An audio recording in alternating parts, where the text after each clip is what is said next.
The beginning of the film is a devastating scene, corpses lying scattered on the ground. It seems that a bloody battle has taken place here. This place is called the Shadow World. And this is precisely the most dangerous catastrophe that humanity has ever faced. It will swallow the real world in black mist. Before that happens, the sorcerers must at all costs stop it. In the battle, the monster that looks like an evil god is Napolitan, and the man with a scar across his face is Desire. He is just a commoner, but is the strongest because he is the main character. After babbling on about destroying the world, the monster starts spitting out a gigantic burning glob of phlegm.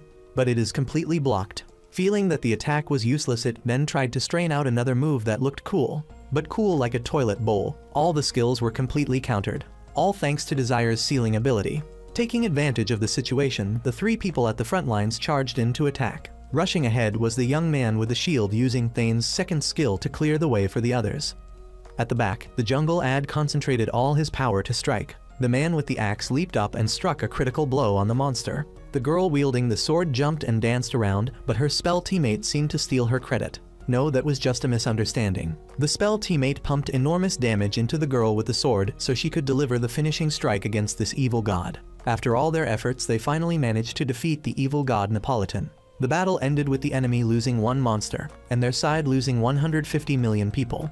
But still a gain because they took down the evil god and saved a world. The sky became clear again. The person with the greatest contribution in this battle was Desire. He was a commoner, but possessed power far beyond any other sorcerer. The battle not only brought immense losses, but also took away Desire's comrades. After the battle, the 6 survivors sat together chatting about the magical power that exceeded pickleball level that Desire possessed. But why was he just a nobody? And they also talked about their own plans. After talking for a long while, strangely enough, everyone should have been able to return to the real world after defeating Napolitan. But that did not happen. The evil god just now suddenly opened its eyes and began to shake the surrounding area. Deep inside its heart, it contained a massive amount of mana and was preparing to send everyone here back to dust. With their last bit of strength, everyone stood side by side, creating a fragile barrier to protect themselves. After all, this was the first time in human history they were able to kill Napolitan, so mistakes were unavoidable. Everyone seemed to have accepted their fate. Even Desire could not do anything in this situation. The monster's mana was pure energy and could not be affected by Desire's seal. Everyone accepted their end here. Desire had no choice but to close his eyes. He still could not believe it and did not want it to end here. Opening his eyes, he was in another place. This place looked very familiar to him. He looked up into the mirror and saw himself when he was young, shocked at what was happening. He turned around and was surprised to see in front of him Professor Bridget. She was announcing the recruitment of talents for Hebrian Academy through the battle in the Shadow World. Only 600 students would be selected. At this moment, all the students below were confused. But the professor said this was just an artificial world, so they should be reassured. At this moment, Desire realized the time he was in was the year 3613. In other words, he had traveled back 13 years before the catastrophe caused by Napolitan. In his gloom, he encountered Redoria Dorich, a second-year student of this academy. She was a genius sorcerer ranked first in the academy. She had the fire attribute and was entrusted with supporting first-year students like Desire. After knowing that Desire was just a commoner, Dorich was surprised, but she did not look down on Desire, because she was inherently a good person. This Hebrian Academy was a place with very clear class divisions. Nobles belonged to the Alpha class and commoners like Desire were in the Beta class.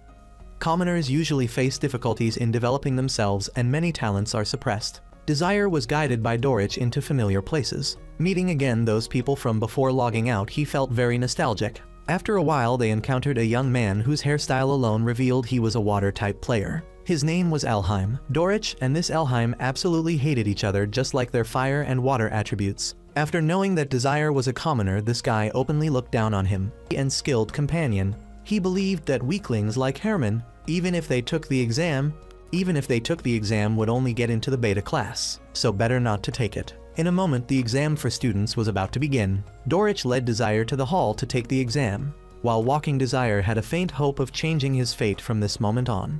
Although this place was all familiar, the feeling of meeting comrades again was unexpected. He suddenly remembered the girl he had been unable to protect was also here. This pure-hearted girl was named Roman. She was also a first-year student like Desire. After this encounter, the flame of desire to fix this world inside him burned stronger than ever. After fumbling through the exam list, it turned out Desire and Roman would be in the same group. He already knew beforehand he would be grouped with his comrade, so he was not surprised. Meeting Roman again tormented him for losing the one he loved, and he resolved never to endure that pain again. In this exam, Desire would enter Group D, and the content of the first test would be to traverse the entire beginner shadow world called the Endless Plane. No wait, the Arensty Plane. Since this was a shadow world created by Hebrian Academy, it was relatively safe for fresh students. Damage could come from any source, which meant, in other words, contestants could use magic to attack other contestants. Elheim appeared once again, and did not forget to look down on Chairman Desire. He himself was not ordinary, as he was assigned to guide Azrest Kingscrown, a magic swordswoman. Desire knew very well about this swordswoman because she was the one who would fight side by side with him against Napolitan. Azrest was an ice element swordswoman. Moreover, she was a user of vision magic that defied computation. In short, she was skilled in both sword and magic and a reliable comrade of Desire. She was still as cool and taciturn as ever. Dorich also felt rather envious of that blue-haired Elheim for having such a pretty and skilled companion, but even if the opponent was a talented magic swordswoman, Dorich did not compare that to her junior, but instead encouraged Desire in this exam. Desire's Group D would be the first to compete. After the announcement of the exam groups ended, the gate to the artificial shadow world opened. Desire, Roman, and Azrest, along with nameless extras you need not know, stepped into the shadow world. Somewhere the familiar words echoed. Welcome to the Arensty Plane. In this battle, all 6 students would have to race against each other. They were free to use whatever powers or tricks they wanted. Anyone receiving potentially fatal damage would immediately be eliminated. According to Desire's memory, in this match Azrest would be the one to remain until the end. Azrest noticed Desire kept looking at her since earlier. "What, you like big sis or something?" She spoke to Desire without even looking at his face. She even knew Desire's name, which surprised him, but not because she had traveled back in time like him. Rather because Azrest had checked beforehand that he was merely a commoner with physical strength below average. She even affirmed she would not bother chasing after weaklings, so no need to worry. Above, the announcement broadcast the countdown, and the exam officially began. Azrest darted ahead like lightning, leaving the weak ones to eat her dust. 2 extra students immediately sped up to chase after Azrest. Left behind were Desire and Roman. Desire, whether unintentionally or not, kept running alongside Roman, and Roman kept being distracted by cute creatures. Desire felt happy because Roman was always drawn to cuteness, while she thought that this guy Desire was flirting with her. Desire always had that smiling, friendly face toward Roman, which made her feel nauseous. While they were running enthusiastically, they were blocked by a fireball. Sensing danger, Desire immediately reacted and pushed Roman aside to protect her. It turned out that it was a fire element extra who had shot, and he even declared he would bury the love story of the 2 of them. Roman immediately counterattacked with her own wind sphere. It was then revealed that Roman was a wind element mage. The 2 fought with fireballs and wind orbs. This fire-type player was clearly all talk, because after being struck once by Roman, he was instantly eliminated. On the system interface, it immediately announced that only 5 contestants remained in this battle. Roman, though cheeky, still did not forget the favor of Desire saving her just now. She thanked him, but every time she saw Desire's friendly face, she just could not stand it. After chatting for a while, Desire also realized the 2 of them had fallen quite far behind compared to the 3 who went ahead. Sensing that the 2 were about to be eliminated, Roman decided to show the true strength of how dangerous a wind element player could be. She created an extremely flashy wind magic spell. Meanwhile, at the Magic Council, they were watching the live stream of the exam. Everyone at the council felt that this year there were quite a few outstanding candidates. Among the most notable were noble swordsmen like Azrest, who demonstrated overwhelming strength compared to the other contestants. However, afterward, the council members felt very sorry for Chairman in Disguise Desire, because he was just a commoner surrounded by magical monsters. Only Professor Bridget was the one placing the greatest hope in Desire. Returning to the events of the exam, Azrest was obviously the leader in this group battle because of her overwhelming skill, and the contestant who tried to follow closest behind her thought that at this speed he would surely reach the finish line. But at that moment he realized he was just a background character when he was blocked by Roman's terrifying gale. As for Azrest, she was truly freakish when she used her sword to literally slash through the wind. Though introverted, she was very good at cutting the wind. The extra student thought Azrest was so cool he tried to imitate her. All his efforts, however, ended with him getting smacked in the face by a tree blown by Roman's wind. After that storm spell, Roman directly eliminated both of the extra contestants, officially leaving only 3 people on this plane. With this number of contestants, Roman would not even need to fight anymore. Just rushing to the finish would pass the exam.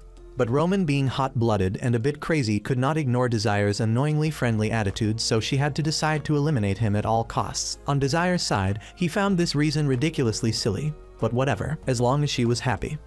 Roman prepared to launch a spell at Desire. Before blowing him away, she gave Desire the chance to surrender. Desire said, "Like hell I would." Well, that is me saying it, but Desire politely refused to surrender. Roman felt Desire was mocking her too much. She could not take it anymore and unleashed her ultimate move. Many magic circles were created and all aimed at him. In an instant, countless magical projectiles were fired simultaneously. Roman gleefully thought Desire was definitely finished.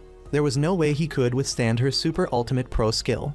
But there was a shield. Desire calmly stood there as if nothing had happened without even a scratch. Desire gently explained why Roman was weak like that, but he also pointed out some strengths in her last attack. Roman felt furious seeing this. She had to launch a new spell and demanded Desire submit to her. Roman unleashed all her power on Desire, while Desire, finding his comrade quite cute, simply stood still and let her strike. But in fact, he stood still to cast counter-calculation magic to alter the trajectory of Roman's spell. At this moment, Roman realized that the counter-calculation magic Desire used must have been stronger than hers in order to neutralize her spell. The surprising thing was that on the system it showed Desire had the lowest level, yet he could still block Roman's magic.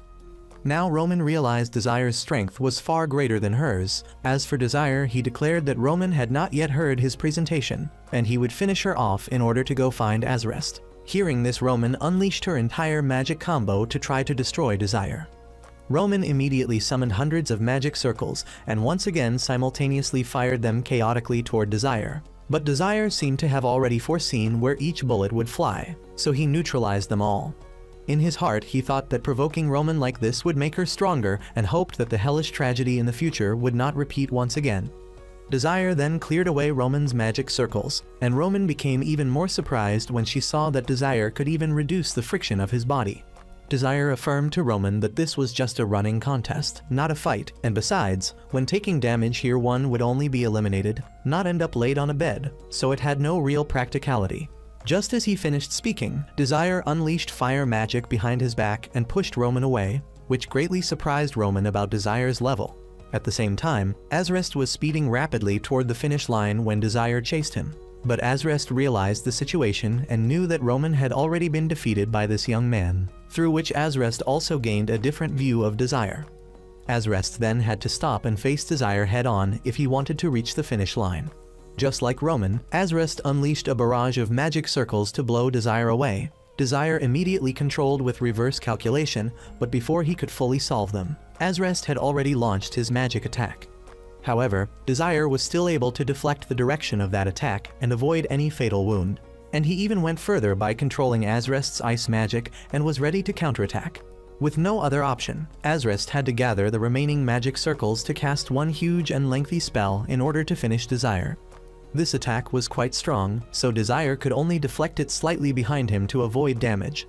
Desire took advantage of Indian theory, using the explosion caused by Azrest to propel himself straight toward the finish line without needing to fight Azrest directly.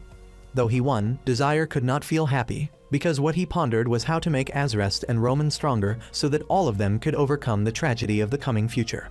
On the side of Class F, there was already one person capable of handling 3 contestants at once and who had passed the exam. This person's name was Danta Hadun. After the contest ended came the announcement of the exam results, according to which the Academy Council would meet and assign classes for the students. As we know, Class Alpha was originally reserved only for students of noble origin and high-level magic, and naturally the council would not place any commoner contestant into this class. However, this year the headmaster wanted to specially recommend one contestant into Class Alpha, and our beautiful Professor Bridget proposed Desire, because he had the greatest potential, having defeated even Azrest in the contest. At the same time, on the public scoreboards, everyone was very excited to be admitted into Class Alpha. Only Roman could not believe why she had performed well in the exam, yet was only admitted into Class Beta. Was it perhaps because she was not a noble? After being assigned to her class, Roman felt quite uncomfortable because the facilities of Class Beta everywhere smelled cheap. Moreover, the class even had a homeroom teacher with the face of a gangster. This teacher's mouth always insulting the students of Class Beta as nothing but lowly trash, which stung Roman's pride unbearably. Studying in Class Beta truly gave her a very bad feeling. And even worse, the one sitting next to her was none other than the guy who had ridiculed her in the exam, Desire. Roman was surprised because clearly Desire was the #1 server but ended up in Class Beta. As for Desire, he did not care much. He only looked at Roman and smiled, while she felt even more bitter. Desire knew very well that even if he were the top genius, he could only ever enter class beta, because even with the help of Professor Bridget, fate did not change. Professor Bridget was the one Desire considered family when he was still at the orphanage. All the teachers in the council reacted very harshly to Professor Bridget when they heard her propose Desire for Class Alpha despite his good achievements, because from the very foundation this academy had always divided the two classes by a thick wall, and that had never once wavered.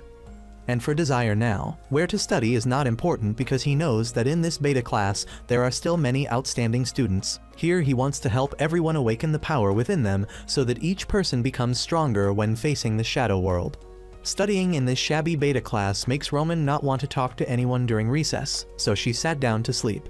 At that moment, the young man who leads Group F, Donta, came to start a conversation with her. Donta began to flatter Roman, saying that he was studying in Alpha class and had just joined the Academy's #1 party called Blue Moon. Donta's intention was to recruit more excellent members like Roman into his party. Roman was both bewildered and saw this as an opportunity, because maybe if she joined this party the Academy would promote her to Alpha class. However, since a gift comes with some dirty condition, Donta laid out his requirement that if she wanted to join the party, she had to date him. Roman blushed in embarrassment. Although she was boy crazy, she still found this guy a bit weird. They had just met, and he already asked her out. Of course, she wouldn't agree.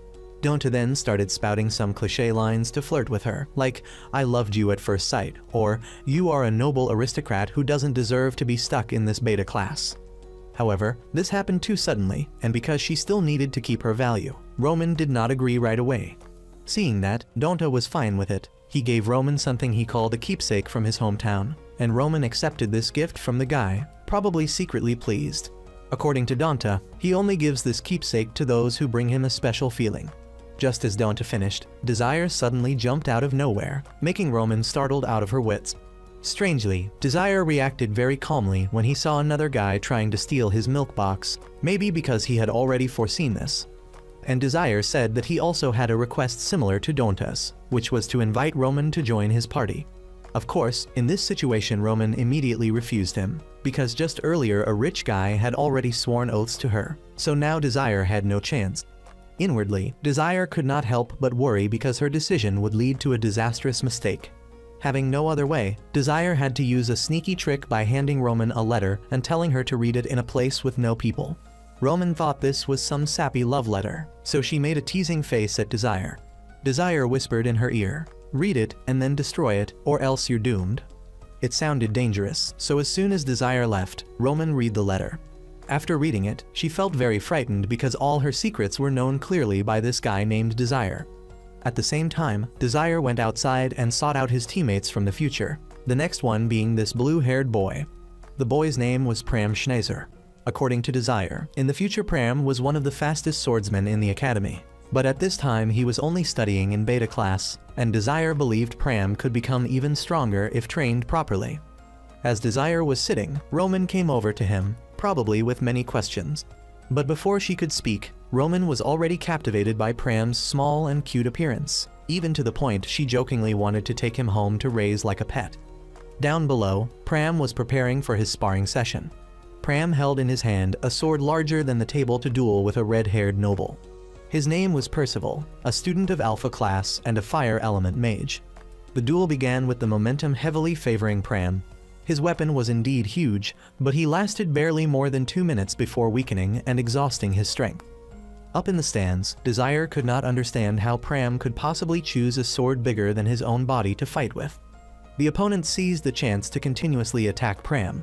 When Pram had a chance to counterattack, he swung with all his strength, but failed, causing his sword to be knocked away and making him the loser. Although victorious, Percival felt irritated because he had still been hit once by Pram. To vent his frustration, he stepped up and punched Pram straight in the face. Seeing that, how could Desire just stand by? He quickly ran down to intervene, not forgetting to angrily scold Percival as truly a despicable scoundrel, shameless beyond all measure. Feeling insulted, this noble brat intended to swing his sword down on Desire. But to Desire, against such small fry, it was enough to block the sword barehanded while looking at his opponent with loving eyes. Percival felt something was wrong and fled in helplessness. Right after that conflict, Pram gently bandaged Desire's wound and felt very guilty for indirectly making Desire the enemy of Class Alpha. But Desire, as usual, did not care much. Pram then began introducing himself to Desire and Roman, not forgetting to thank Desire for helping him. Pram promised that he would repay this favor, and whatever Desire might need from him, he just had to say. After Pram left, Roman suddenly remembered that earlier she had intended to say something to Desire. When only the two of them were left, Desire told Roman that he had long known her origins were not of noble birth, and that the noble title she was using to show off to others was only something her parents had spent a great amount of money to buy. And of course, the teachers at this academy all knew about Roman's background, which was why they placed her in class beta. Desire also repeated his advice that she should not join Dante's party, because deep down that guy only regarded commoners as filthy sewer rats. That was why Desire wanted Roman to come into his party. At first Roman refused, saying how could she possibly team up with a guy like him. But her attitude changed once she learned that Pram and Desire would form a team together. Moreover, Roman found Desire strange, as he knew too much about her, including her concealed abilities during the entrance exam, so she decided to join. She also did not forget to affirm that she would expose Desire's secret. In the past, Pram was given a sword by his mother, a symbol of the love that his father had for both mother and child, as long as it continued to shine. Yet, the sword in Pram's hand immediately shattered, leaving him extremely bewildered. That nightmare caused Pram to scream and jolt awake. That morning, the three of them, Desire, Roman, and Pram, arrived at Professor Bridget's office. Desire's purpose in bringing Roman and Pram there was to request the formation of a party. Hearing this, the professor was very delighted and had prepared cakes and tea to serve these students. When asked about the purpose of forming the party, Desire replied that he very much wanted to win the ranking battles in order to quickly rise to Class Alpha, no matter how difficult it might be. When Pram asked about the ranking battles, the professor explained that such contests would determine the students' ranks. The format would be battles between Class Alpha and Class Beta. However, those battles were only the preliminary rounds. The official rounds would be held in the Shadow World, and the 9 most outstanding would receive the title of Single Ranker. With that title, students of Class Beta would be promoted to Class Alpha. But in the history of the tournament, no one from Class Beta had ever managed to rise to Class Alpha. Indeed, Roman remarked that the strength difference between the two classes was too vast, so this contest would be extremely difficult. Even though Desire knew this, he still felt very confident that his party would win, because he himself alone was enough to overwhelm the entire tournament. Professor Bridget also believed that if Desire's team won, the rotten state of this academy would change, and the condition for forming a party was simply that everyone agreed to join with Desire, so she asked whether Roman and Pram truly wanted to join him. Immediately afterward, Desire led his 2 team members past Class Alpha's training facilities. As expected, the training conditions for Class Alpha were always fully provided, while Class Beta's training room was like a pigsty. The floor there had been eaten by termites, and deeper inside was even the permanent residence of rats. With his fragile heart, Pram turned pale with fear at the sight of rats, while Roman, obsessed with clinging to attractive men, leaped at and clung onto Desire. Although Roman said she did not want to train in that pigsty, Desire could do nothing, since this was the only place the professor could prepare. Therefore, whether they liked it or not, all of them had to clean it up in order to have space for training. A while later, when Pram opened his eyes and woke up, he saw that this place had transformed from a pigsty into a human dwelling thanks to the cleaning efforts of Desire and Roman. After struggling with the rats for a long while, Roman wanted to return to her room and wash away the stench of rat droppings. But Desire told her that since she already smelled bad, she should just train now, because if she went to bathe, she wouldn't be able to practice afterward. As for Roman, she was very hesitant when the professor asked if she truly wanted to join Desire. Desire knew exactly how to make Roman join, so he provoked her until she got angry enough to join on the spot. As for Pram, he very much wanted to go along with Desire, so he agreed immediately. And now that everyone was on the same boat, they had to listen to Captain Desire, which made Roman very irritated. The first lesson Desire taught Roman was to improve the accuracy of her magic, and she confidently cast multiple magic circles and aimed at the spot Desire had indicated. Although Roman hit the target, Desire wanted her to hit the exact center point. Upon hearing this, Roman was speechless, because she thought that no one could possibly do that. Desire knew that Roman would become an excellent mage in the future, as all of her techniques were already hitting their targets precisely, but he wanted her to become even stronger, so he teased her again by saying that she should just go sweep the floor instead. Hearing that, Roman was furious but couldn't do anything about it. She could only listen to Desire and continue training. The next training exercise for Roman was to use her mana to place a ball into a circle in front of her. This practice would help Roman improve the precision of her wind magic. With Desire's guidance, Roman used a gentle breeze to lift the ball. Although the ball only floated up and then fell back down in the same spot, Desire was very pleased because Roman had grasped the core concept, and she herself was very happy because this was the first time Desire had praised her. Besides training Roman in magic, Desire also wanted to help Pram hone his swordsmanship. But the problem was that Desire didn't know where to start, since Pram was already very skilled in swordsmanship.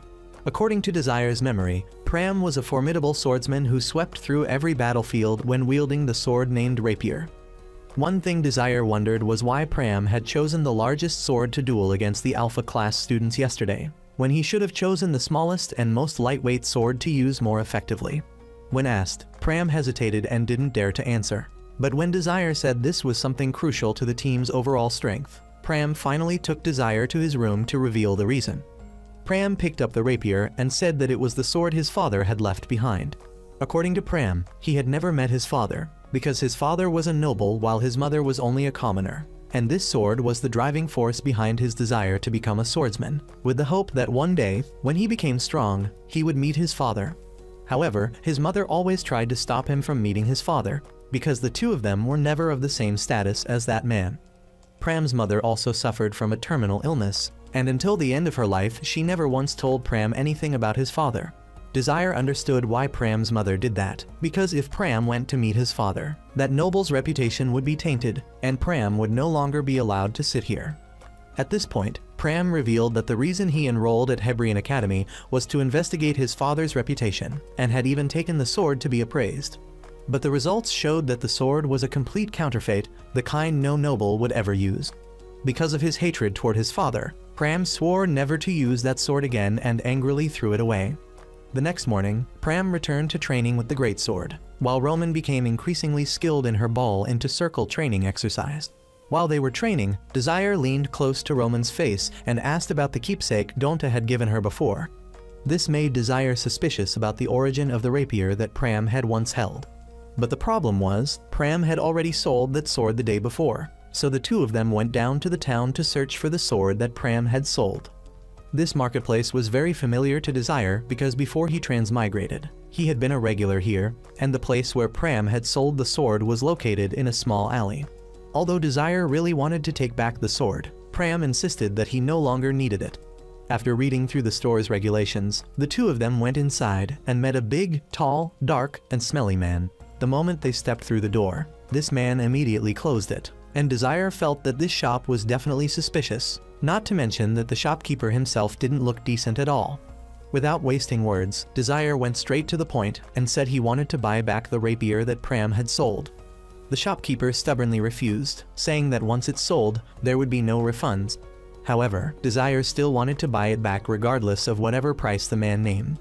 Smelling the scent of money, the shopkeeper brought out the sword, stating that this rusty sword was not worth anything at all.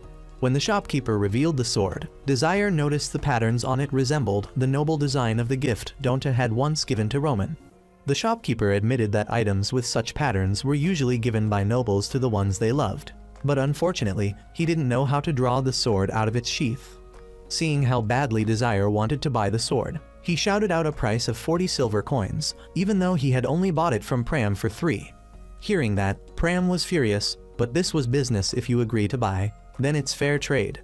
So even if the shopkeeper was cunning, he had to accept it. Not wanting to waste time with a bunch of swindlers, Desire immediately paid 40 silver coins. The deal was completed, yet the shopkeeper still mocked that Desire would never be able to pull the sword out anyway. However, with his magic of multi-penetration, Desire was able to read the hidden inscriptions engraved on the blade. Right after that, he handed the sword to Pram and didn't forget to instruct him on how to draw it out by pressing down on the small groove in the middle of the hilt. Pram successfully drew the rapier out, its blade made of a dazzling, polished metal. Desire explained that this was a light alloy as soft as feathers yet stronger than steel, perfectly suited for someone small built like Pram. The deceitful shopkeeper realized that the sword was far from ordinary and refused to let them go. He ordered his men to block the door, preventing Desire and Pram from leaving. He even demanded Desire leave the sword behind and he would release the two of them. Of course, Desire refused. Enraged, the shopkeeper told his burly underling to use force to suppress Desire, but Desire only dodged the attack lightly and left the fight to Pram. Desire also teased him by bringing up the oath Pram had made never to use a sword again, which embarrassed him greatly. However, Desire was still very eager to see Pram perform with the rapier in his hand. Small and agile, Pram easily evaded the enemy's strikes.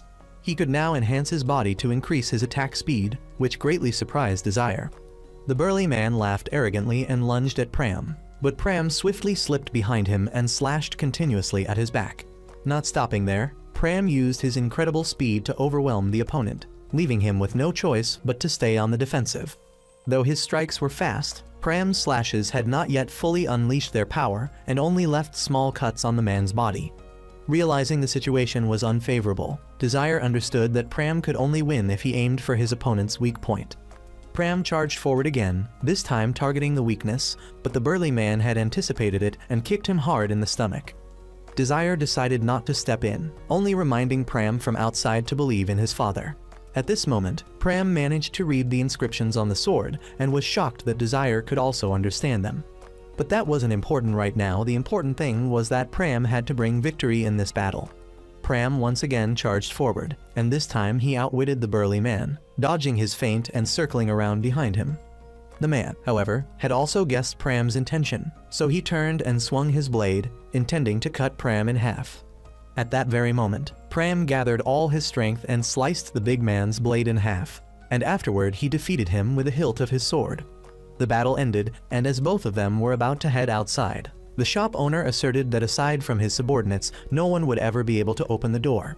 Pram ignored what he said, swung his sword once, and the door split cleanly into two. That afternoon, to reward Pram for trying so hard in the fight, Desire bought him grilled meat skewers. Pram was deeply moved because Desire could treat him so kindly. Since the day his mother passed away, Pram had seemed to lose direction in his life, but ever since meeting Desire, Pram had felt happy. He did not forget to quietly send his thanks to his parents and hoped they would watch over his journey. At the same time, Roman was practicing Desire's ball lifting exercise, and after many failures she finally succeeded in placing the ball into the correct position. Everything would have been perfect if Desire were there to witness Roman's success. She then moved on to accuracy training, where she cast 5 magic circles at once, and all of them hit right at the center. Unfortunately, she was the only one to celebrate that achievement. She began to feel bored and decided to head over to Alpha Class's area to find Donta. Roman was then invited by Donta to a luxurious restaurant right inside the academy. It seemed that Donta believed this was a date between him and Roman, but Roman did not think much and simply ate all the food on the table. After eating her fill, Roman unexpectedly returned to Donta the keepsake he had given her the other day, which made Donta both confused and irritated. Roman then had to tell him that she had already joined another party in beta class, and not only that, but Captain Desire had also been helping her train extensively. As for Donta, he always despised and looked down on commoners like dirt, while Roman herself was born a commoner. Hearing this reason, Donta immediately changed his attitude but still tried to stay composed and claimed that Roman was lying. Even so, Roman did not deny her origins and firmly stated that she was telling the truth. At this point, Donta lost his composure and swore that he would never invite her to join his party again. Roman further revealed that her team intended to participate in the ranking competition and would rise to Alpha Class. Upon hearing that plan, Donta threatened to crush Roman's slum party. Before leaving, Roman did not forget to thank Donta for today's meal, which only made him more resentful. It turned out that in the past, Donta's father had been executed by commoners, and even worse, Donta had personally witnessed the entire event with his own eyes, which is why he harbored such deep hatred toward commoners. The next morning, Desire's entire party gathered in the artificial shadow world and prepared for the promotion battle. Naturally, they easily defeated the teams in these preliminary rounds, creating a long winning streak and rising in rank rapidly. Thanks to this preliminary stage, the members of the team gradually coordinated with one another more smoothly, and before long they had reached rank 30 in the tournament. From here, Desire believed they would begin fighting in a more serious manner. In Professor Bridget's room, she had also received word of Desire's undefeated streak. But from now on she hoped Desire would be more cautious because there would be those who would resort to any means necessary to win. At the same time, a teacher in Alpha Class was furious because a Beta Class team could rise in rank so quickly. This teacher would never accept any commoners stepping through the doors of Alpha class. He ordered his students to do whatever it took to block Desire's team and not allow him to obtain the title of single ranker.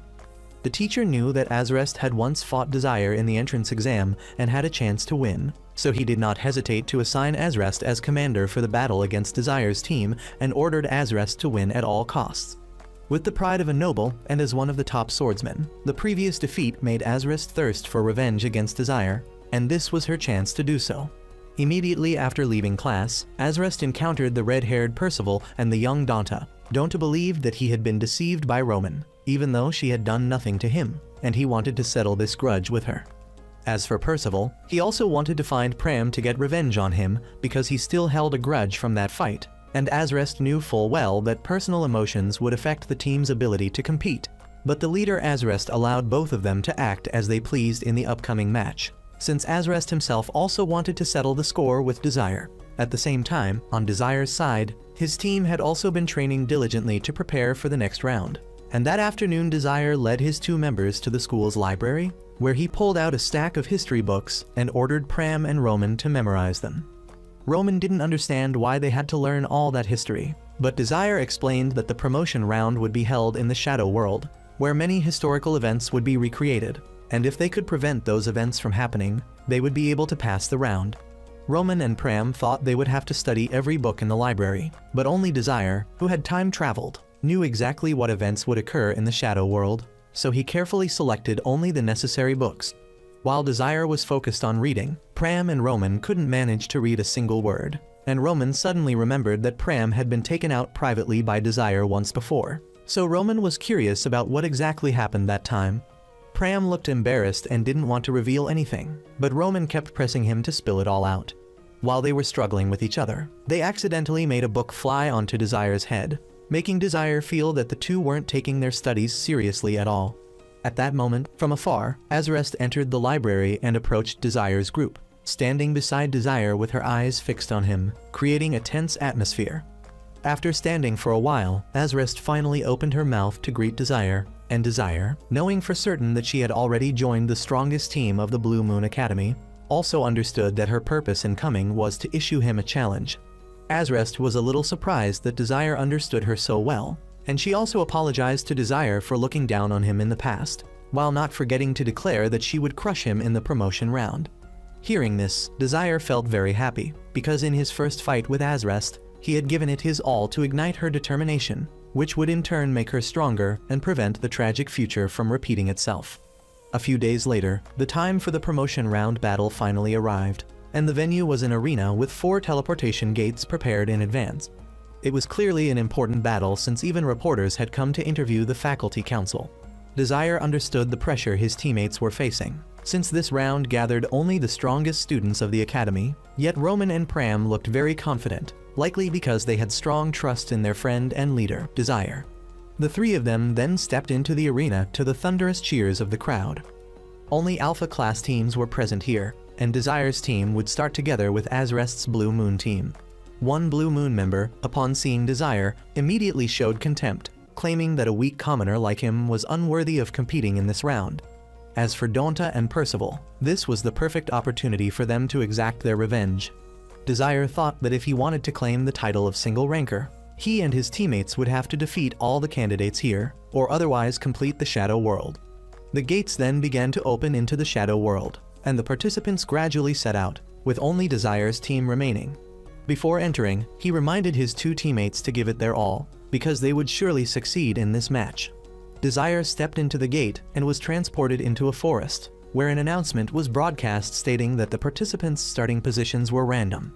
Just as he was about to search for his teammates, Desire was suddenly attacked, but he managed to dodge, and the one who had ambushed him turned out to be a member of Blue Moon. The blue-haired girl continuously used ice magic to attack Desire, but Desire immediately dissolved the shards of ice with his firepower.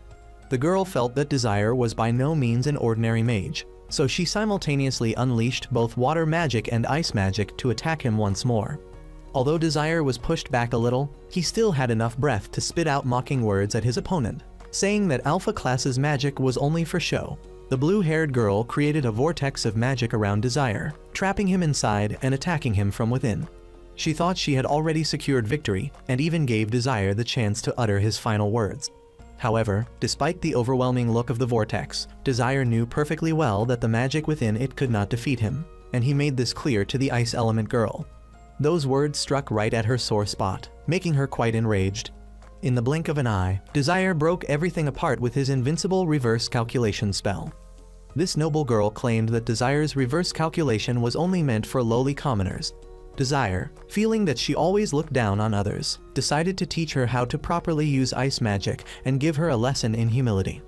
Desire then unleashed ice magic against her, turning her into eternal ice and immediately eliminating her from the game. At that moment, the organizers announced that only 29 students remained in the Shadow World.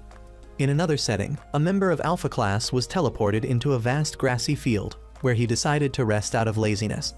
While leisurely enjoying the breeze, a poisonous gust suddenly came out of nowhere and struck him straight in the face, instantly eliminating him from the battle.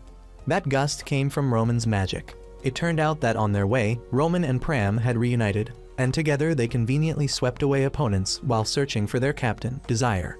Roman in particular possessed the ability to sense nearby enemies, so the two of them easily defeated opponents. This ability once again proved useful when she detected Alpha Class enemies close by. Roman immediately launched a magical attack, but two of them discovered her since her detection magic had the drawback of exposing the caster's location. As always, the arrogant Alpha elites, upon seeing a commoner, belittled her before doing anything else. Roman retorted that Alpha Class was nothing but a bunch of delusional fools drunk on their own power.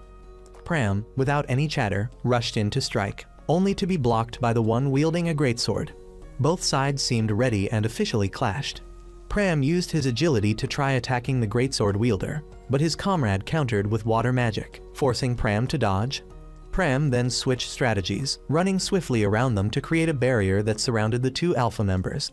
In confusion, the greatsword wielder slammed his blade into the ground, producing a thick smokescreen to help his ally cast magic. But that meant nothing to Roman, who used wind magic to fire precisely at the enemy's location. Roman reminded them that they were fools, since using magic would reveal their position. Now only the greatsword user remained. Roman simply had to cast her finishing blow, logging the swordsman out of the competition. Though not particularly difficult, this victory brought them both great joy. Throughout the fight, Roman had known Desire was hiding behind them, observing their battle. Desire was very proud of his two friends for improving so much and kept praising their efforts. Only Roman felt annoyed that her finishing magic had been partially neutralized by Desire. To make matters worse, Desire even patted her head to encourage her, which only made her more irritated. However, Desire knew that the ranking exam was still ongoing, and now was not the time to be careless. In other developments, the weak contestants had already been quickly eliminated from the exam, and soon the battlefield in this Shadow World had only 18 contestants left. Desire's sole objective was to help his entire team get into Class Alpha. To achieve that, they had no choice but to clear the Shadow World. After thinking it over, Desire felt that completing this world was extremely difficult, so the more feasible option for them was to make it into the top 9 strongest contestants. However, the path to getting into the top 9 and seizing the title of single ranker would also be very arduous, as they would have to face many formidable opponents. With Pram's optimistic spirit, he was certain that the whole team could accomplish it. While they were sitting and planning, the rain started pouring down, so the group had to seek shelter under a large tree. Roman looked at her two teammates and thought that she had never once had any hope of being able to get into Class Alpha, or if she had believed Dante's words earlier, then what consequences would have followed.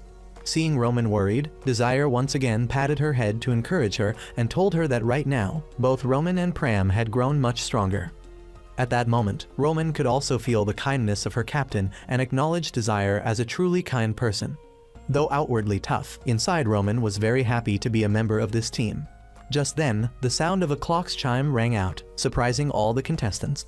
According to Desire, this was the clock event written in the history book, and the book about this event was something Desire had already reviewed with his two teammates. The Prius Clock Tower was a high-level magical device, and whenever it transmitted energy into the sky, the Shadow World would give birth to many demons. At this moment, the organizers sent out an announcement. The official survival mission had begun. Everyone had to find a way to survive the rampage of the demons created by the Clock Tower. At the Teachers' Council, everyone believed that Class Beta would never be able to withstand the demon rampage and would sooner or later be eliminated. Only Professor Bridget was very worried about Desire's team, unsure whether they could overcome it. Returning to Desire's group, they suddenly smelled something extremely foul. From underground, a giant rat emerged, causing Pram and Roman to jump and cling onto Desire in fear. This rat was not alone. It let out a scream to command the thousands of rats behind it to charge forward and attack. Realizing the situation was not looking good, the three had no choice but to run quickly. Desire knew these rats were demons, and their main diet was human blood. They could not be defeated by Roman's ordinary magic or Pram's swordsmanship. While sprinting desperately forward, a large tree blocked their way. Roman thought she couldn't possibly jump over it, but if she failed to jump she would become food for the rats, so she forced herself to jump and ended up falling flat. The leading rat charged at Roman intending to devour her, but she counterattacked. Just as Desire had said, the demon rats were resistant to her magic, so it had no effect at all. Desire ordered everyone to retreat temporarily, but Pram rushed headfirst into the swarm of rats, shocking Desire. In another development, Azra's team was also attacked by the rats, causing one of their members to be eliminated. Other teams were also struggling to deal with the troublesome rats, while the weaker teams could do nothing but endure and were quickly eliminated. Returning to Desire's team, Pram was searching for the leader rat to slay it, because he believed it had been severely injured after being hit by Roman's wind magic. Outside, Desire frantically searched the swarm of rats, worried that Pram would be eliminated, and of course he couldn't use magic either since it could harm Pram. After a period of effort, Pram from inside had managed to stab the leader rat, causing the other rats to disperse. The system announced that the rat horde had been exterminated, but Pram was exhausted as a result. Desire felt deeply regretful of himself for letting his teammate end up in such a state. Because he was too confident in the progress of Roman and Pram, Desire had been somewhat careless. Desire punched himself in the face and reminded himself of his true purpose for being here, that he had to try his best so as not to lose any more comrades in the future. After Pram woke up, Desire reminded everyone to move immediately because he had realized that the destination of this shadow world was the Prius clock tower. The rain grew heavier and Azrest's team soon reached the clock tower. They also knew that if they could stop the clock above the tower, the shadow world would be completed. But right at that moment, above the tower appeared a magical windstorm attacking Azrest's team, making them confused, and Azrest had to cast ice magic to defend. Anyone unlucky enough to be struck was eliminated from the contest immediately. Azrest now grew even more worried about the danger of Desire's teammates, because it turned out that Desire's team had gone up the tower before Azrest's team and was waiting for them. The remaining 3 members of Azrest's team did not hesitate any longer and rushed straight toward the tower's gate. But before Roman's storm-like attacks, Donta and Percival could only curl up defensively in helplessness. Even Azrest struggled because Roman's magic came from many different directions. Seeing this, Desire changed his strategy to attack other teams instead of focusing solely on Azrest. The purpose of this was to make the other teams move toward the clock tower. Roman felt suspicious of Desire's plan, so Desire told Roman to just trust him. Roman used his advantage from above to eliminate opponents, while Desire cast inverse calculation magic on the entire clock tower and waited for Azrest to arrive. Azrest and her teammates entered inside and also witnessed other teams battling here. On this side, the black purple-haired man claimed Azrest had used an ambush trick to sneak attack another team to get here. Although wrongly accused, Azrest could not say it was all done by Desire's team, because no one would believe a commoner's team could be that strong. Azrest immediately realized this was Desire's ploy, so she did not want to explain. She had no choice but to step up and fight a match against the black purple-haired man. The black purple-haired man started with hellfire magic surrounding Azrest, but such a thing was nothing to the number 1 swordswoman like her. Azrest instantly teleported behind his formation and finished off 2 of his members. Knowing he could not win, the black purple-haired man joined forces with another team to take her down. However, all the other teams only made Azrest spend a bit more time before swiftly clearing them out. Yet, there was no announcement that more people had been eliminated, so Desire's plan to borrow Azrest's hand to sweep away enemies had failed. From above, Desire and his 2 teammates heard Azrest's footsteps approaching. Finally, Azrest, Donta, and Percival confronted Desire, Roman, and Pram. It turned out that earlier Azrest had only used her ice magic to restrain the opponents, because Azrest would never allow Desire and his commoner team to enter the top 9 strongest. Azrest declared that Desire was unworthy of the title of single ranker because he had used cowardly dirty tricks. To win, one must prove their own ability. As soon as she finished speaking, Azrest used her ice magic to bring herself and Desire to the highest floor of the clock tower for a one-on-one, while below would be the battle of the remaining 4. Percival once again faced Pram and looked very excited, while Donta smugly declared that this was the time for him to settle his grudge with Roman. On the upper floor, Desire was lying motionless, but Azrest knew full well he would not be defeated so easily.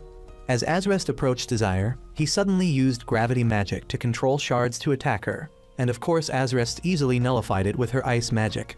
But before she could be pleased, Azrest realized that this room had already been imbued with Desire's inverse calculation magic.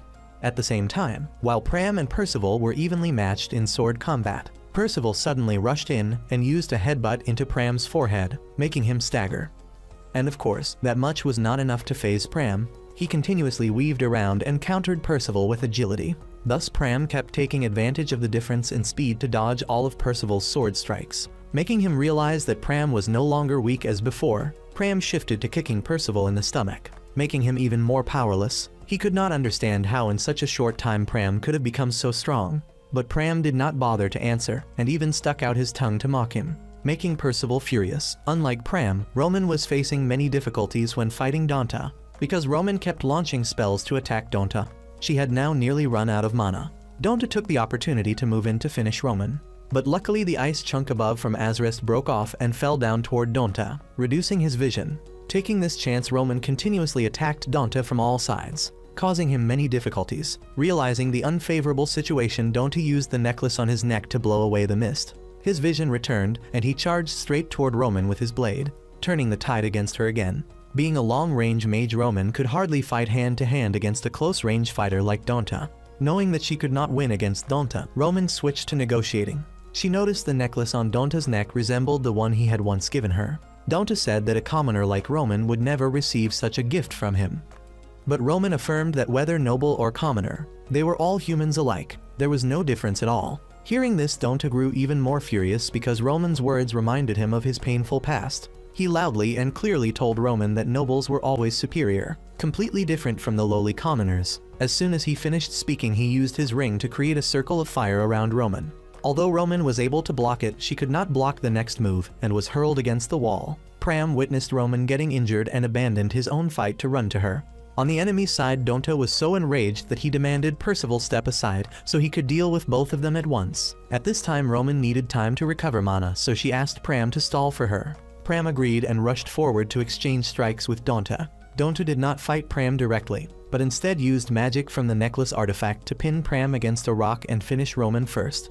However, Pram broke free in time and slashed, cutting off the artifact necklace from Donta's neck.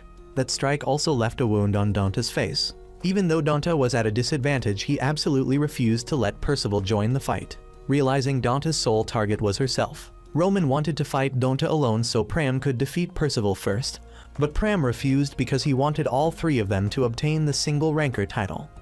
Moreover, Desire was the one who inspired both of them, so Desire certainly would not want to abandon anyone. Hearing that Roman regained her fighting spirit and stood side by side with Pram, at the same time above the tower, the duel between Azrest and Desire was growing intense, because this time there was no finish line to determine victory like before. Desire was forced to defeat Azrest if he wanted to claim the single ranker title. Azrest cast ice magic to attack Desire first, but it was completely broken apart by his reverse calculation. Azrest felt approaching Desire was impossible, so she used ice spells to attack from afar. Azrest continuously summoned huge ice blocks to overwhelm Desire. As for Desire, he remained calm, and with just a few snaps of his fingers he dissolved all of Azrest's ice magic. He even cast Inferno to overwhelm her. After a while of fighting, most of the advantage belonged to Desire. Even Azrest herself felt the difference in strength between them. Of course, Azrest could not accept that. She could not understand why all of Desire's stats were far lower than hers, yet he could press her this much. Meanwhile, Desire remained carefree and relaxed as if nothing at all was happening. Desire continued to use another spell to attack. Fireballs continuously flew toward Azrest, but she charged forward while dodging them all. Azrest was truly formidable when she could approach Desire by moving through the air. Azrest's sword was gradually closing in on Desire when he blocked it. It turned out he had used enhancement magic on himself to engage in close combat with Azrest. This greatly surprised her, but the strength of a top magic swordswoman like Azrest was not to be underestimated. She swung her sword powerfully, sending Desire flying backward. Azrest relentlessly charged forward to attack Desire. She continuously swung her sword, creating an overwhelming stance that put Desire at a disadvantage. However, all of Azrest's efforts could not land a single hit on Desire. While Desire remained completely calm, he asked Azrest if fighting this way made her feel happy. Because according to Desire's memory in the future, Azrest always carried that sorrowful expression. But if she could fight against a worthy opponent, then she would no longer feel bored. Azrest also admitted that she truly wanted to defeat Desire. So Desire also hoped she could unleash all of her strength. Azrest for the first time felt interested in her opponent and truly wanted to fight seriously. Azrest began throwing away her scabbard and cast a powerful spell called Winter Palace. Soon the entire tower was frozen. This place seemed like Azrest's very own domain. She continuously unleashed skills from every troublesome angle and Desire could only dodge. On the walls above, she even summoned dozens of magic circles and all targeted Desire. Destroying this palace seemed impossible for Desire, but he completely nullified Azrest's magic circles and made them disappear. Desire thought that at this age, Azrest being able to cast an entire palace-level spell like this was truly astonishing. Yet every time Azrest's magic circles were cast, they were all dispelled by Desire. He was confident that Azrest's techniques would never be able to touch him. Azrest also realized that if she continued fighting this way, it would be meaningless. So she decided to withdraw the Winter Palace spell and concentrate her power solely into her sword. Returning to the battle of the four people below, Donta was struggling greatly as he kept swinging his sword without being able to hit Pram.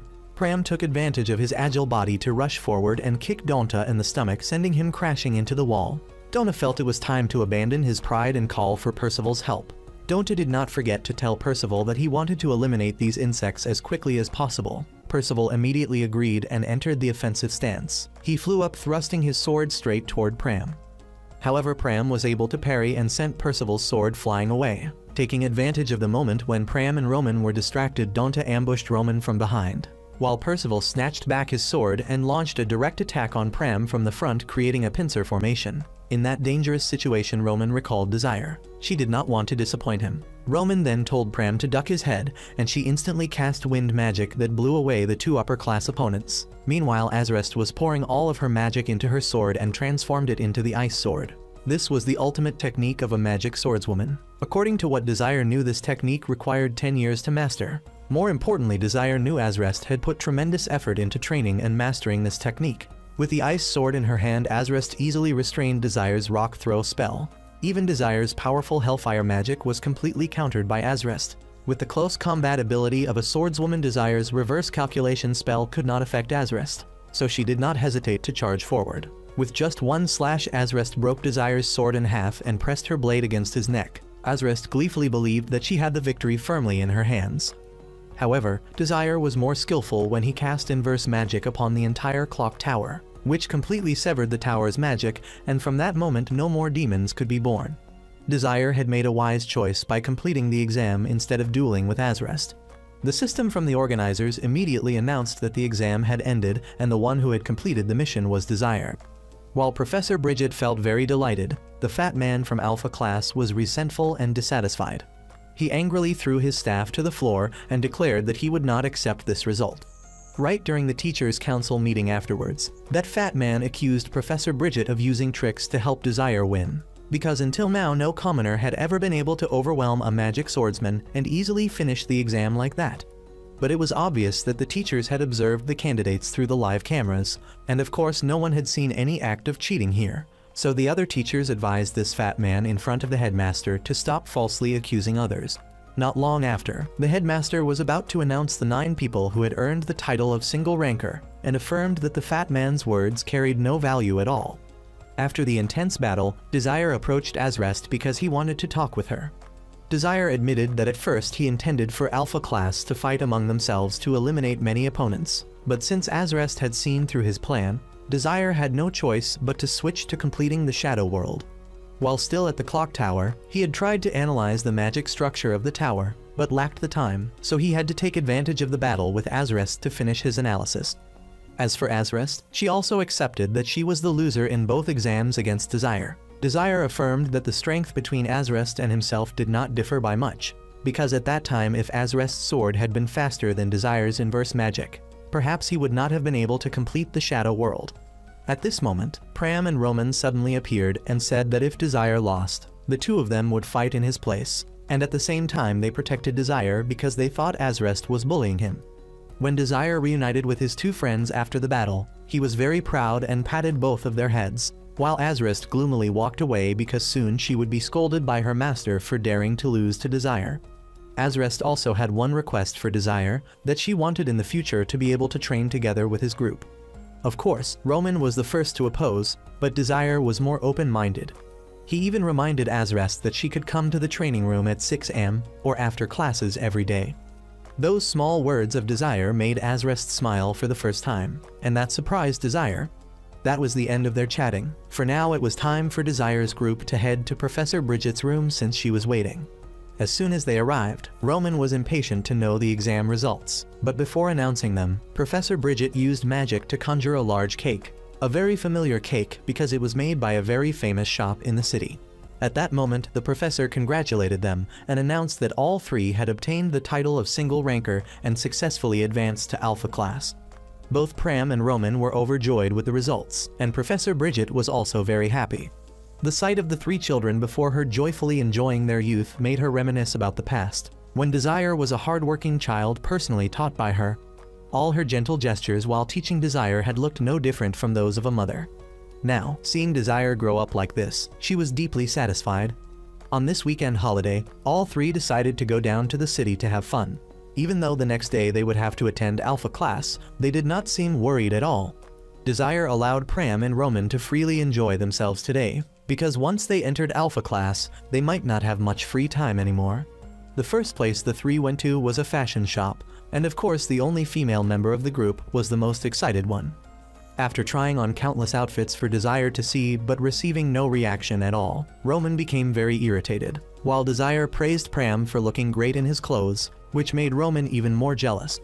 Both of these fashion-savvy individuals also wanted to help Desire find a necktie that suited him. After indulging themselves in shopping, the three of them went to visit the shopping mall, and by coincidence, Azrest was also there, which surprised Desire very much because Azrest usually did not like going to places like that. Desire realized that now Azrest had changed a lot and was no longer as cold as before. Taking this chance, Desire invited Azrest to join his group for fun.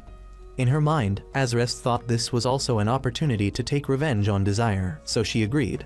At the same time, Pram and Roman were playing a claw machine at a booth, and after winning a huge stuffed animal, they both caught sight of Desire walking together with Azrest. Unlike before, this time Azrest showed a very friendly attitude toward Desire's group. Seeing that, Pram was very happy and immediately invited Azrest to hang out together. Seeing that the group now had 4 people, Desire suggested splitting into pairs of 2 to play hockey.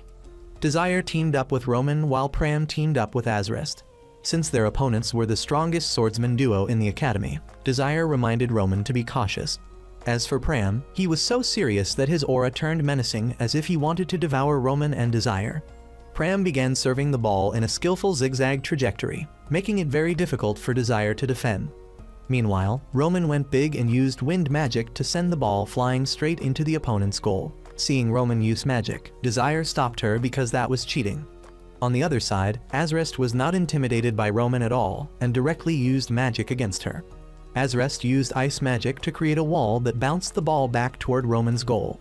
Witnessing everyone playing joyfully together made Desire very happy, because sooner or later they would all be on the same team and fight side by side as humanity's strongest battle squad. Seeing Desire lost in thought, Roman reminded him to focus. Roman made a move that sent the ball straight toward the goal. Azrest once again used ice magic to block it. But this time Desire also used inverse calculation magic to dispel Azrest's magic entirely. Through this outing, Azrest thanked Desire for helping her feel more comfortable, and from now on, everyone would help each other with studying as well as training in Class Alpha. The next morning, all 3 of them went to Class Alpha. The grandeur and luxury of this place left Pram and Roman in awe. This was the well-deserved result of the efforts they had worked so hard to achieve. Before going to class, Desire reminded everyone to first go to the training room to warm up. Today was special because Azrest also came to train with the group. The first sparring session was between Pram and Azrest. Since Azrest's swordsmanship was already outstanding, Desire wanted to sharpen her precision. Desire used the same training exercise that Roman had practiced before for Azrest. Though a genius, Azrest could not perform well in this exercise, so Desire asked Roman to guide her. Through her first training session with Desire, Azrist evaluated him as someone with very sharp eyes, as he could clearly see everyone's weaknesses and create the most suitable training for them. The training session ended, and everyone scheduled to meet Azrist again after class. During this training, Desire once again pushed Roman to repeat countless drills, which left her lying flat on the floor by the end. Desire believed that everyone needed to grow stronger as quickly as possible, because soon they would face real combat, and just a single small mistake could cost anyone their life. But under Desire's guidance, both Pram and Roman felt very confident heading into the upcoming battle. Their first lesson in Class Alpha was about the war between humanity and the Shadow World. According to the professor, this calamity would occur once every year, but up until now humanity had always conquered the Shadow World. Each time they conquered it, humanity would bring back magical stones that contained enormous amounts of mana, after which they would apply magical stone processing techniques in a place called the Magic Tower. The main purpose is to create modern magical items that serve the current life of humanity, and to make sure that the students had prepared their lessons. The professor asked his students who was the person who created the technique of using magic stones. Seeing Roman dozing off right in front of him, the professor immediately called her up to answer the question, and thanks to Desire whispering the answer, Roman was able to respond that the person who created that technique was Zod, the master of the Magic Tower. After class, Desire's group went to meet the professor, who also recognized that the young men and women before him were the single rankers who had topped the recent promotion exam, and today Desire wanted to ask the professor for a very important favor. After arriving at the room, we learned that this beautiful professor's name was Prelude, and she was a history teacher at Hebrian Academy. In that room, Desire went straight to the main issue and handed Professor Prelude the request form of the quest to protect the branch of the Magic Tower. According to what Desire knew, the Academy had the right to entrust quests to teams, so he wanted to ask Professor Prelude to assign this quest to his team. The professor, after hearing this, bluntly refused because Desire had nothing to do with this quest in the first place. But Desire knew very well that the Magic Tower was currently safeguarding a stone called the Tear of the Goddess, and he also revealed to the professor that in about 10 hours someone would come to steal the stone. He even named the thief directly, saying it was the dangerous criminal organization known as Outer. The professor's reaction was extremely shocked, because how could someone who had just been promoted to Alpha class today know so many important things, while Desire kept pleading with the professor to hand over this quest to him and his teammates, because if they delayed, he feared the stone would be stolen. That very night, the master of the Magic Tower, Zod, received news that the tower was under attack, and he also wondered who exactly Desire was to be able to predict so precisely. That same night, Desire disguised himself as a civilian to scout out the situation around the Magic Tower. While running, he accidentally bumped into the leader of the Outer gang. The mustached leader's name was Kraken. Desire turned back and apologized to him with a pitiful appearance. At first, Kraken had no suspicion and politely helped Desire up, but his attitude flipped completely when he found out Desire was a starving commoner. He then threw all of Desire's bread onto the ground and stomped it to pieces right before his eyes. One of Kraken's subordinates wanted to get rid of Desire immediately, but Kraken didn't care about Desire's life at all. Just like that, the two thieves went toward the tower to carry out their heist, but they had no idea Desire had already set a trap beforehand. Kraken summoned hundreds of his subordinates in front of the Magic Tower, intending to seize the treasure inside. All of them thought that as long as they launched a mass attack on the tower, they would succeed. However, the magical barrier protecting this tower was extremely solid, so the thieves could not break through it. Seeing this, Kraken ordered his subordinates to add sword strikes on top of their attacks, believing that with 2 types of damage they could break it. After a short time attacking in this way, they finally succeeded in piercing the tower's defenses. All of Kraken's subordinates stormed into the tower and confronted the guardians of this place. The guardians formed ranks and cast magic to attack the Outers, but the Outers seemed immune to magic, so not a single one was injured. The guardians then had to switch to using swords to fight against the thieves. The strength of the guardians was greater than what Kraken had expected, which surprised him somewhat. Kraken ignored the battle and, along with a few subordinates, headed toward the place where the Tear of the Goddess was kept. The guards inside the treasure chamber moved outside to assist, and not wanting to waste his strength, Kraken used invisibility magic to sneak deep inside the tower. After going some distance, Kraken and his subordinates arrived at the place where the Tear of the Goddess was stored. The stone was hidden inside a sealed box and protected by a magical barrier. Kraken immediately ordered his subordinates to attack the barrier with magic from all sides. Feeling that their magic was too weak, Kraken himself took action. He approached and cast high-level magic. In just a few beats he had easily shattered both the protective shield and the box containing the tears of the goddess, and at that very moment Pram appeared from behind and told the Outers to surrender. When Kraken heard this, he calmly took the stone and asked how Pram could know about the name Outer. Pram firmly refused to reveal the reason, so Kraken ordered his subordinates to take his life. One of them attacked Pram with fire magic, but he easily dodged it. At that moment he realized Kraken's subordinates consisted of 4 mages and 2 swordsmen. According to Pram, these subordinates were on the same rank as Roman but far weaker in power, so Pram did not hesitate to take them down one by one. Kraken felt his subordinates were useless and only getting in the way, so he himself stepped forward again to fight Pram. He used vines to bind Pram tightly in the air, and after restraining him he cast a spell to form a gigantic fist that struck straight into Pram's stomach. Kraken looked down on Pram, believing him to be nothing more than a student. Afterward he summoned a magical chain to drive Pram into the cage he had prepared in advance. Kraken ordered his subordinates to attack Pram all at once, but Roman's wind magic appeared and blocked all the Outers' spells. Roman continued to use wind techniques to take down several more of Kraken's subordinates and also attacked Kraken directly.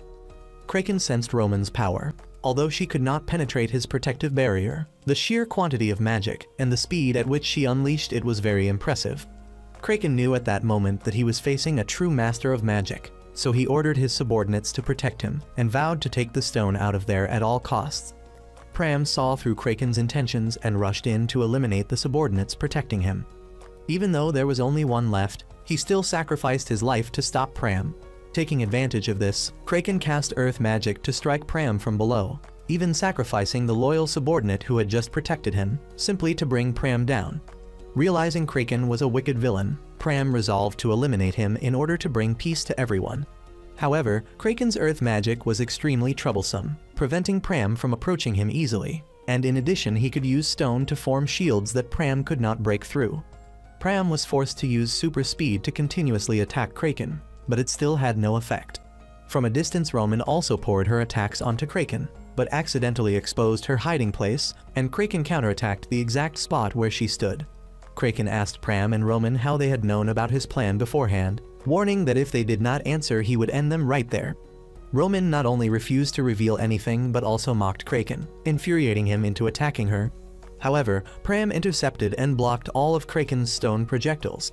Roman took advantage of the range to unleash wind techniques striking from multiple angles, but Kraken once again combined a magical barrier with stone shields to block everything. Just as he thought he had completely defended, a stray rock came flying out of nowhere and hit him in the face. This time Kraken was truly enraged and attacked Roman, raising a cloud of dust that obscured vision.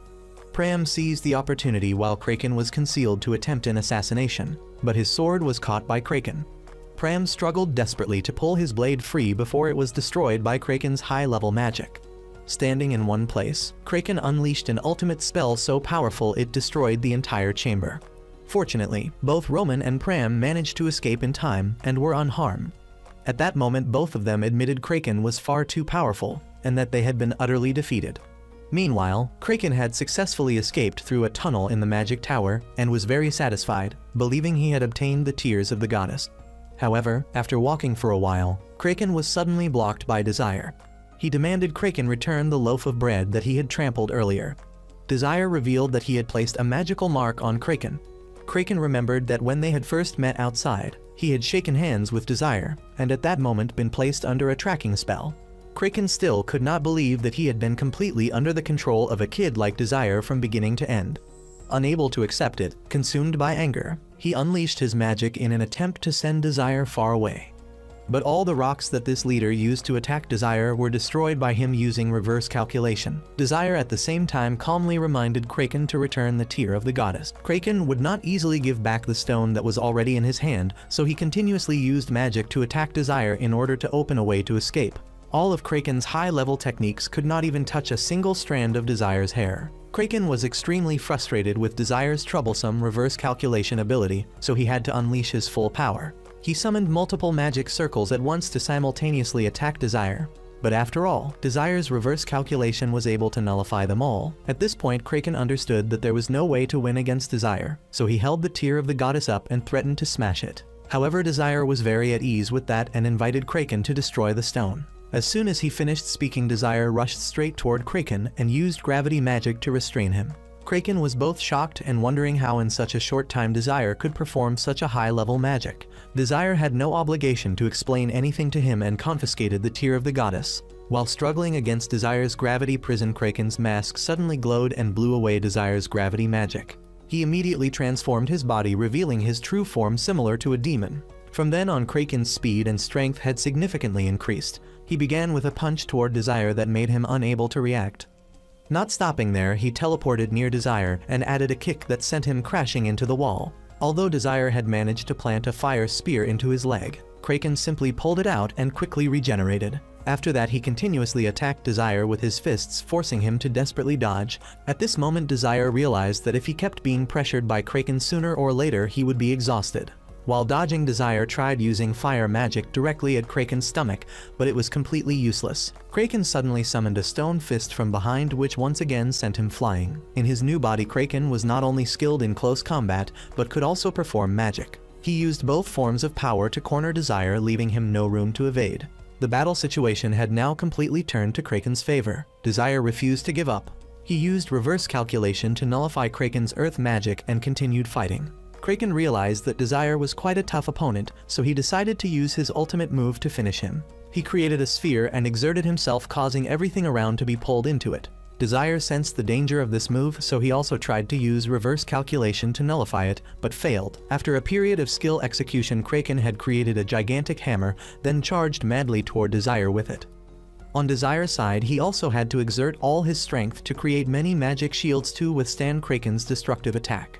Thinking that with that move Desire must have been finished, Kraken was very satisfied. However, while laughing loudly, his hammer suddenly crumbled into a pile of sand. He did not know that during the time he created the hammer, Desire had completed analyzing its magic and destroyed it. Moreover, he even applied magic analysis to Kraken's entire armor, and successfully used reverse calculation, causing Kraken to scream in pain. To end this battle, Desire used the tear of the goddess to create a pure magic sphere. With this move, he completely blew away Kraken's armor and forced him back into his original form. Kraken stammered, wanting to know Desire's identity, but even he himself did not know how to answer. He only knew that he carried a very noble mission, which was to protect the people he loved most. The battle with the outer gang officially came to an end. The next day, Desire was brought by Professor Prelude to meet the owner of the Magic Tower. Standing before Desire was Zod, the mage said to be the strongest in this world, and also the reliable comrade of Desire in the future. Zod felt that Desire was an interesting student, so he invited him to drink tea and play chess together. Desire recounted that in the past, there was once a person who had taught him to play chess, always forcing Desire to play even though he did not want to, and the two of them also had beautiful memories together. Zod found Desire's story interesting and wanted to test his skills against him. Desire's opening moves made Zod feel that he was not very good at chess, and taking advantage of his opponent's carelessness, Desire suggested that Zod should bet something on this game. He said that whoever lost would have to obey the request of the winner. But Zod thought that a student like Desire would not be able to fulfill any request of his anyway.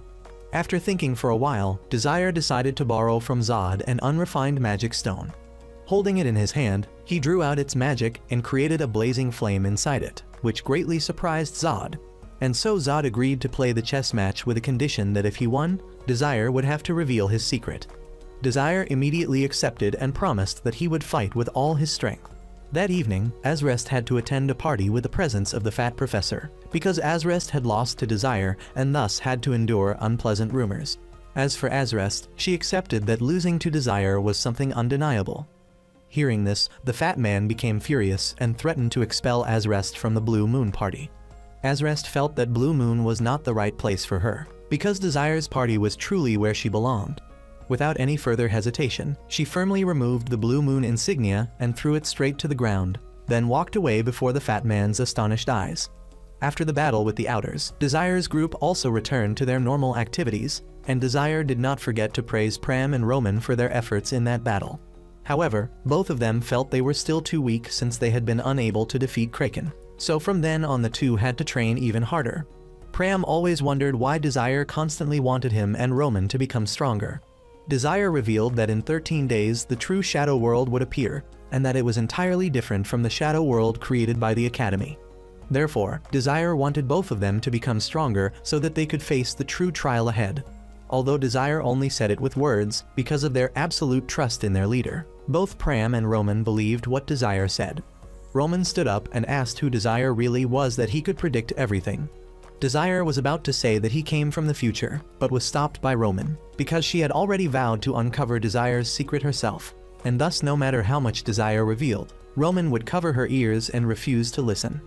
Desire said that the upcoming training days would be very harsh, and that every day he himself would personally train Roman. As for Pram, he finally got to meet his father again, and from then on Pram would train with him. At the same time, Desire quickly persuaded Azrest to leave Blue Moon. The next day, Azrest came to meet Desire privately, and upon entering she stumbled on a piece of paper and fell onto Desire. She hoped that after joining Desire's party she would receive much help from him. 13 days later, the Shadow World truly appeared. Hebrian Academy issued a summons for all students. This time, everyone in Desire's party was clad in new outfits, and moreover Azrest also arrived in full readiness. For Desire, this was truly the moment for him to fulfill his mission upon returning to the past, which was to save his comrades and fight to protect this world. Part 1 of this anime has ended. See you all in the next part.